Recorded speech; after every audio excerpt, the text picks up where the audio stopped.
Samantala, binubuhay ni Congressman Marco Juangco ang matagal nang nakahimlay na Bataan Nuclear Power Plant na pinagawa pa noong 1976 ni Marcos Sr. Ayon kay Juangco, malaking tulong ito sa Pilipinas para mapababa ang presyo ng kuryente sa bansa. Makakalikha din ito ng maraming trabaho at maiaangat ang kahirapan ng mga Pilipino. Ang Bataan Nuclear Power Plant ay pinatayo noong 1976 ni Marcos Sr. upang tugunan ang oil crisis sa bansa. Ang Bataan Nuclear Power Plant ay natapos noong 1984 at pumalo ang halaga nito ng 2.3 billion US dollars at idinisenyo ito upang makalikha ng 621 megawatts ng elektrisidad. Ngunit sa pagdinig sa Congress ay sinabi ni Congressman Edsel Lagman na ang Bataan Nuclear Plant ay hindi na dapat iayos at gamitin. Ito ay isang monster ng murong at hayaan na itong maging isang alaala lang ng korupsyon at kabastusan. Pero papaano kung ang Bataan Nuclear Plant ang paraan para maiangat ang Pilipinas? Pakinggan natin ang parte ng kanilang debate sa Congress. Existing coal plants, what was the price of the winners? The winners were San Miguel, Aboitiz, and a third company, I cannot remember the name. 7 pesos, around 7 pesos per kilowatt hour generation charge. Subject to the price of coal, of course. If it were PNPP using the high number of $2.2 billion capital cost to get it commissioned with a 20-year payback, including the profits allowed by ERC, the price would be less than 3 pesos and 50 centavos per kilowatt hour, Mr. Speaker, Your Honor. Whether it's safe, you only need to look at the United States. The President is WATS-Bar 2, which was initiated 6 years prior to our PNPP-1. In the early 70s, it was left uncompleted, only 60% complete, mothballed for decades. They decided to complete it in around 2009. In 2016, it became the United States' newest nuclear power plant at the time. Cory 2 sa Korea, nakambal ng ating BNPP, ganun din po ang KRSKO sa Slovenia, nakakambal din ng ating PNPP-1. So this is the proof that the PNPP, if commissioned, is a safe plant, Mr. Speaker, Your Honor. Mr. Speaker, my position is that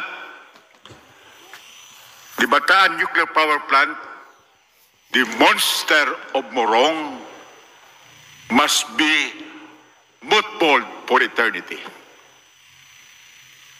It must not be rehabilitated. It must remain a relic of the past, of corruption and profligacy. Thank you, Mr. Speaker. Thank you, distinguished sponsor. We are now 55% coal and 20% gas, 75% fossil fuels, which will soon be all imported.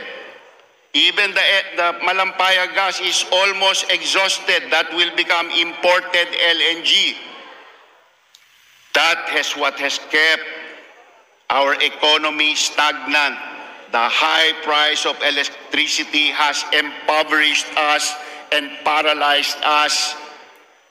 We need to emancipate our people from the yoke of high electricity prices. We need to make our country attractive to foreign investment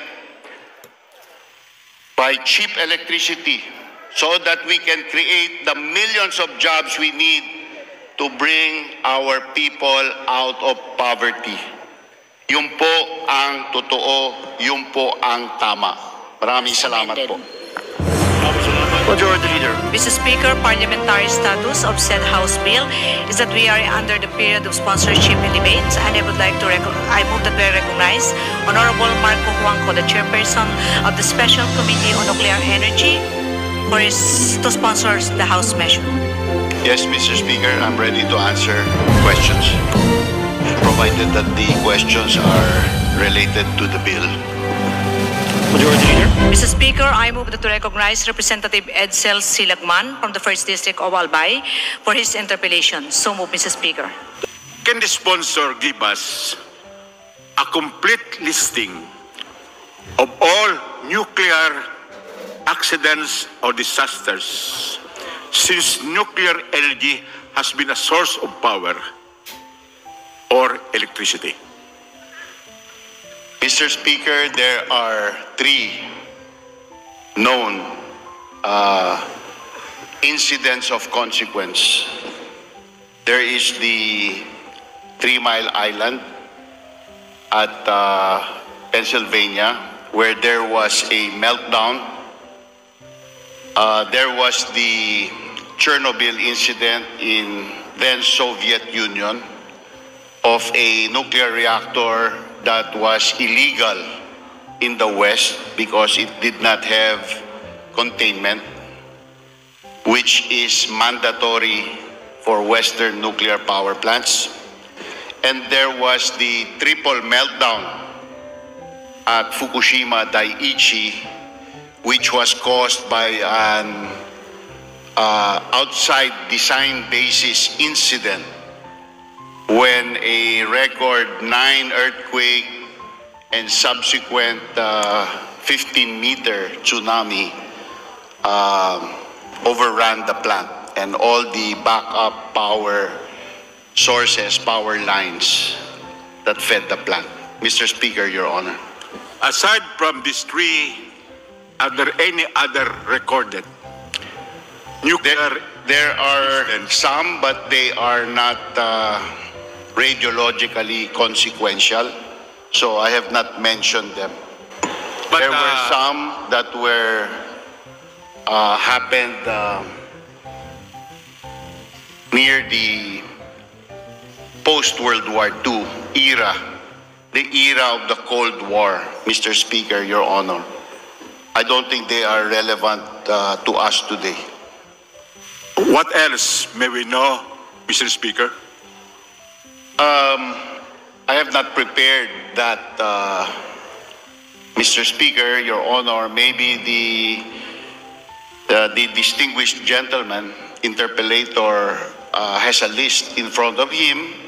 If he would just like to read it, I am aware of most of them, and I could expound on any particular question that the gentleman may have about whatever is listed, Mr. Speaker. I am asking the questions, Mr. Speaker, and I would like to have the answers. I have given my This answer, Mr. distinguished Speaker. gentleman is not ready with his other answers. Then we can wait for the submission of such listing. Are these incidents, accidents, or disasters fortuitous and or due to human error? Mr. Speaker, Your Honor, in the first place, we are only discussing civil, commercial nuclear power. A lot of these early reactors were dual purpose or bespoke weapons material producing reactors.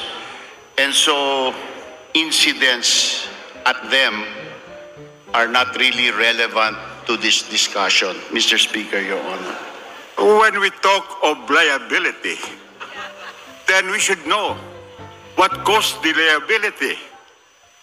Was the damage due to a fortuitous event, which could be pardonable, or was it due to human error? So this question is very relevant, and I hope the distinguished gentleman will not be evasive. Mr. Speaker, Your Honor, when we talk about weapons programs, they are completely irrelevant to the bill. They are not subject to liability. They are government actions, in most cases, wartime action. So it does not apply to commercial nuclear power the peaceful use of nuclear energy, the generation of electricity. Mr. Speaker, Your Honor. The distinguished gentleman was the one who introduced this. I was asking for the commercial operation of nuclear powers, which resulted to incidents or disasters. He mentioned at least 3. May we know whether in the 3 incidents he mentioned, these were fortuitous or due to human error? The 3 Mile Island event was due to human error, Mr. Speaker, Your Honor.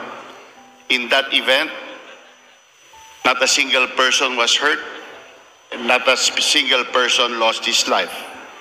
Property was not damaged. In the second event, an illegal experiment in the Soviet Union, a closed society which did not participate at that time with the rules of commercial nuclear power. 34 first responders died, including a helicopter crew, because the helicopter collided with a crane, the boom of a crane. Really nothing to do with radiation. Less than 50 people since 1986 until today were casualties of Chernobyl.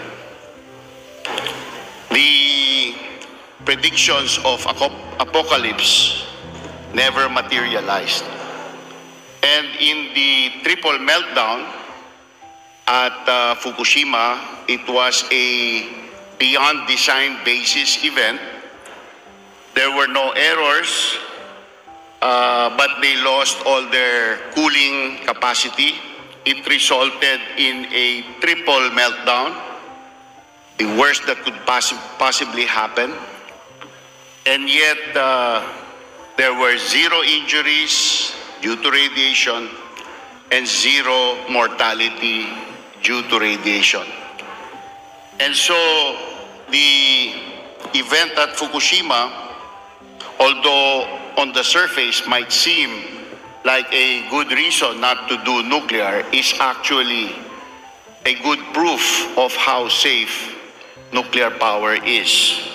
The radiation today in the area remains lower than the natural background radiation in Seattle or in Denver, Colorado, because the rocks in the United States contain much more natural radioactive substances than the rocks found in Fukushima.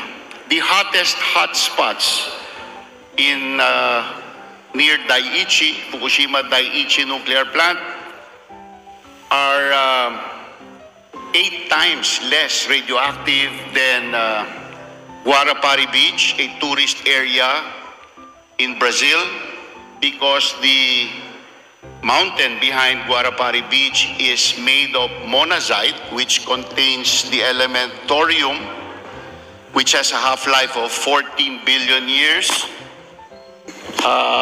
And so it is really a non-event, Mr. Speaker, Your Honor. Secondly, there is also the dual-use nature of fission and uranium, plutonium, which can be used for evil purposes, Mr. Speaker, Your Honor, to make war. And that's why the Philippines is in a unique situation where we have banned this kind of activity in our Constitution. It is not banned in the Constitution of other countries that use nuclear power. So we are well protected against that, Mr. Speaker, Your Honor. Well, considering that there are no similar laws on the liability of operators of the other system, this bill sends the message that nuclear power is fraught with dangers. That is why we are having this bill on the liability of operators, where there are no similar bills or laws with respect to other operators. I disagree, Mr. Speaker. Well, you can disagree or not disagree, but that is the message being sent. Because there are no similar laws. Can we just complete this question? Because there are no similar laws pertaining to coal, gas, hydroelectric, and other sources of energy. Now let me go to my next question. But there ought to have been, Mr. Speaker, Your Honor. There ought to have been, but there are none. Can you imagine the incident at Bhopal, India, when the Union Carbide chemical plant exploded and killed a few thousand people, and the Bangkuo Dam in China failed and killed a few 100,000 people, Mr. Speaker, Your Honor. Airlines crash and kill hundreds of people every year, Mr. Speaker, Your Honor. At least nuclear covers all possible eventualities, including liability. Isn't that a good thing, Mr. Speaker, Your Honor? Well, the bottom line is that there are no laws or legislation with respect to the liability of the operators of the other sources of power or electricity. Now let me go to my last question. When was the latest scientific and empirical study on the safety of the Bataan nuclear power plant if it is rehabilitated? Mr. Speaker, that is a issue which is alive today because the KHNP, the Korea Hydro and Nuclear Power Corporation, which is owned by the Korean government, made a study in 2009 that it would cost $1 billion.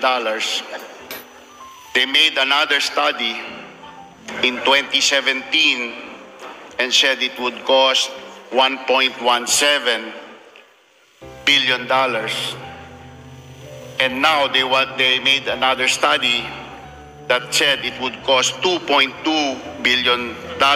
And I said that was not realistic, that it could jump from 1.17 to 2.2 in a matter of 5 years. And so the Koreans said, we will do a free feasibility study worth around $4 million. No strings attached. We will, even if the study findings is good, if your government doesn't want to proceed, you can walk away.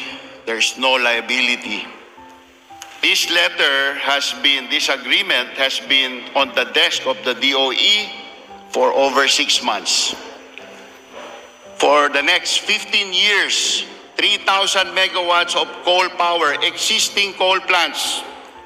What was the price of the winners? The winners were San Miguel, Aboitiz, and a third company, I cannot remember the name. 7 pesos. Around 7 pesos per kilowatt hour generation charge. Subject to the price of coal, of course. If it were PNPP using the high number of $2.2 billion capital cost to get it commissioned with a 20-year payback, including the profits allowed by ERC, the price would be less than 3 pesos and 50 centavos per kilowatt hour, Mr. Speaker, Your Honor. Whether it's safe, you only need to look at the United States. The President is Watts Bar 2. which was initiated 6 years prior to our PNPP-1 in the early 70s. It was left uncompleted, only 60% complete, mothballed for decades. They decided to complete it in around 2009. In 2016, it became the United States' newest nuclear power plant at the time. There is Palisades nuclear plant, a 53-year-old nuclear plant that had already run, so it's kind of worn out. They are now looking to extend it to 80 years. The Oconee nuclear plant, there are 3 plants in that nuclear generating station. They are also intending to extend it to 80 years. Ganon din po ang Cory 2 sa Korea, nakambal ng ating BNPP. Ganon din po ang KRSKO sa Slovenia, nakakambal din ng ating PNPP-1. So this is the proof that the PNPP, if commissioned, is a safe plant, Mr. Speaker, Your Honor. Mr. Speaker, my position is that the Bataan Nuclear Power Plant, the monster of Morong, must be mothballed for eternity. It must not be rehabilitated. It must remain a relic of the past, of corruption and profligacy. Thank you, Mr. Speaker. Thank you, distinguished sponsor. Mr. Speaker, the recent events at COP28, where 26 countries declared that net zero by 2050 is impossible without some nuclear. The declaration that they will work, these are big countries, for a tripling of world nuclear capacity by 2050. The declaration that they will raise $9.2 trillion in cheap financing for nuclear new build says that the decision of then Marcos Sr. to do nuclear to address the 1973 oil crisis, which made our gasoline line so long and skyrocketed our electricity prices and made our electricity so unreliable, was correct. PNPP was correct. PNPP mothballing was the biggest mistake that we as Filipinos did in 1986. We are now 55% coal and 20% gas, 75% fossil fuels, which will soon be all imported. Even the Malampaya gas is almost exhausted. That will become imported LNG. That is what has kept our economy stagnant.